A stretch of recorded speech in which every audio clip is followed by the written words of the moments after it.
ओम नमो भगवते वासुदेवाय। आइए आज हम सुनते हैं अधिक मास की परमा एकादशी व्रत कथा। श्री युधिष्ठिर बोले कि हे जनार्दन, अब आप लोंद यानी अधिक मास की कृष्ण पक्ष की एकादशी का नाम तथा उसके व्रत की विधि बतलाइए। भगवान श्री कृष्ण बोले कि हे राजन, इस एकादशी का नाम परमा है। इसके व्रत से समस्त पाप क्षय होकर इस लोक में सुख तथा परलोक में मुक्ति मिलती है। इसका व्रत पूर्वोक्त विधि से करना चाहिए और भगवान विष्णु की धूप दीप नैवेद्य पुष्प आदि से पूजा करनी चाहिए। इस एकादशी के विषय की मनोहर कथा जो कि महर्षियों के साथ काम्पिल्य नगरी में हुई थी, वह कहता हूँ, आप ध्यान पूर्वक श्रवण कीजिए। काम्पिल्य नगर में सुमेधा नाम का एक ब्राह्मण रहता था। उसकी स्त्री अत्यंत पवित्र तथा पतिव्रता थी। वह किसी पूर्व पाप के कारण अत्यंत दरिद्र थी। उसे भिक्षा मांगने पर भी नहीं मिलती थी। वह सदैव वस्त्रों से रहित होते हुए भी अपने पति की सेवा करती रहती थी। वह अतिथि को अन्न देकर स्वयं भूखी रह जाती थी और पति से कभी किसी वस्तु की मांग नहीं करती थी। जब सुमेधा ने अपनी स्त्री को अत्यंत दुर्बल देखा तो वह बोला, हे प्रिय, जब मैं धनवानों से धन मांगता हूँ तो वे मुझे नहीं देते। गृहस्थी केवल धन से चलती है, अब मैं क्या करूँ? इसीलिए यदि तुम्हारी राय हो तो मैं परदेश जाकर कुछ उद्योग करूँ, क्योंकि विद्वानों ने उद्योग की प्रशंसा की है। इस पर उसकी स्त्री विनीत भाव से बोली कि हे प्राणनाथ, मैं आपकी आज्ञा की चेरी हूँ। पति अच्छा और बुरा जो कुछ भी कहे वही पत्नी को करना चाहिए। मनुष्य को पूर्व जन्म के कर्मों का फल मिलता है। सुमेरु पर्वत पर रहते हुए भी मनुष्य को बिना भाग्य के स्वर्ण नहीं मिलता।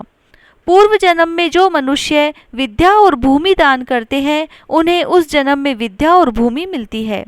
विधाता ने भाग्य में जो कुछ लिखा है वह टाले से नहीं टलता। यदि कोई मनुष्य दान नहीं करता तो भगवान उसे केवल अन्न ही देते हैं।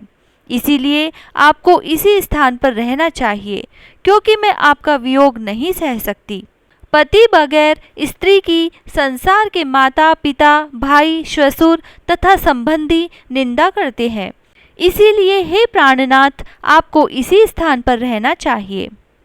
एक समय कौंडिल्य मुनि उस जगह आए। उनको आते देखकर सुमेधा सहित स्त्री ने प्रणाम किया और बोले, हम आज धन्य हैं। आज हमारा जीवन आपके दर्शन से सफल हुआ। उन्होंने उनको आसन तथा भोजन दिया। भोजन देने के पश्चात पतिव्रता पत्नी बोली कि हे मुनि, आप मुझे दरिद्रता का नाश करने की विधि बतलाइए। मैंने अपने पति को परदेश में धन कमाने जाने से रोका है और मेरे भाग्य से आप आ गए हैं। मुझे पूर्ण निश्चय है कि अब मेरी दरिद्रता शीघ्र ही नष्ट होने वाली है। अतः आप हमारी दरिद्रता नष्ट करने के लिए किसी व्रत को बतलाइए। इस पर कौंडिल्य मुनि बोले कि मल मास की कृष्ण पक्ष की परमा एकादशी के व्रत से समस्त पाप दुख और दरिद्रता आदि क्षय हो जाते हैं। जो मनुष्य इस व्रत को करता है वह धनवान हो जाता है। इस व्रत में नाच गान आदि सहित रात्रि जागरण करना चाहिए। कुबेर को महादेव जी ने इसी व्रत के करने से धनाध्यक्ष बना दिया था। इसी व्रत के प्रभाव से सत्यवादी राजा हरिश्चंद्र को पुत्र स्त्री और राज्य प्राप्त हुआ था। उन मुनि ने उसको एकादशी के व्रत की समस्त विधि कह सुनाई। वह मुनि फिर बोले कि हे ब्राह्मणी, पंचरात्रि व्रत इससे भी अधिक उत्तम है। परमा एकादशी के दिन प्रातःकाल नित्य कर्म से निवृत्त होकर विधि पूर्वक पंचरात्रि व्रत आरंभ करना चाहिए। जो मनुष्य 5 दिन तक निर्जल व्रत करते हैं वे अपने माता पिता और स्त्री सहित स्वर्ग लोक को जाते हैं। जो 5 दिन तक संध्या को भोजन करते हैं वे स्वर्ग को जाते हैं। जो मनुष्य स्नान करके 5 दिन तक ब्राह्मणों को भोजन कराते हैं उन्हें समस्त संसार को भोजन कराने का फल मिलता है। इस व्रत में जो घोड़े दान करते हैं उन्हें तीनों लोक दान करने का फल मिलता है। जो मनुष्य उत्तम ब्राह्मण को तिल सहित दान करते हैं वे तिल की संख्या के बराबर विष्णु लोक में रहते हैं। जो घी का पात्र दान करते हैं वह सूर्य लोक को जाते हैं। जो 5 दिन तक ब्रह्मचर्य पूर्वक रहते हैं वे देवांगनाओं के साथ स्वर्ग को जाते हैं।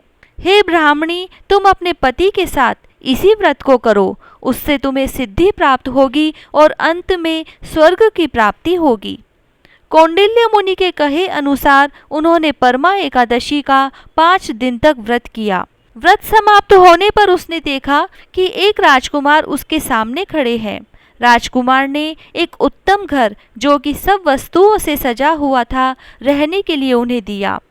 राजकुमार उसको एक गांव देकर अपने महल को चले गए। वह दोनों इस व्रत के प्रभाव से इस लोक में अनंत सुख भोग कर अंत में स्वर्ग लोक को गए।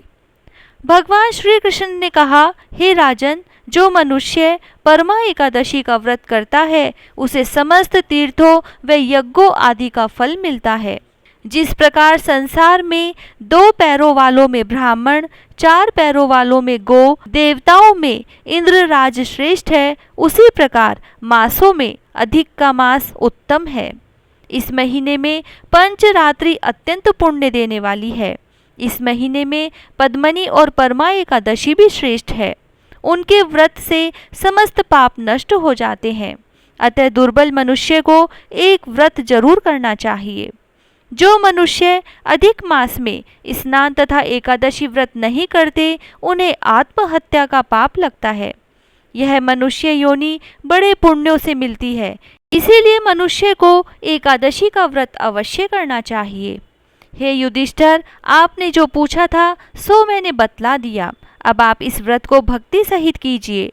जो मनुष्य अधिक मास की परमा एकादशी का व्रत करते हैं वह स्वर्ग लोक में जाकर इंद्र के समान सुखों को भोगते हुए तीनों लोकों में वंदनीय होते हैं। इति श्री एकादशी व्रत महात्म्य कथा समाप्त। जय श्री राधे।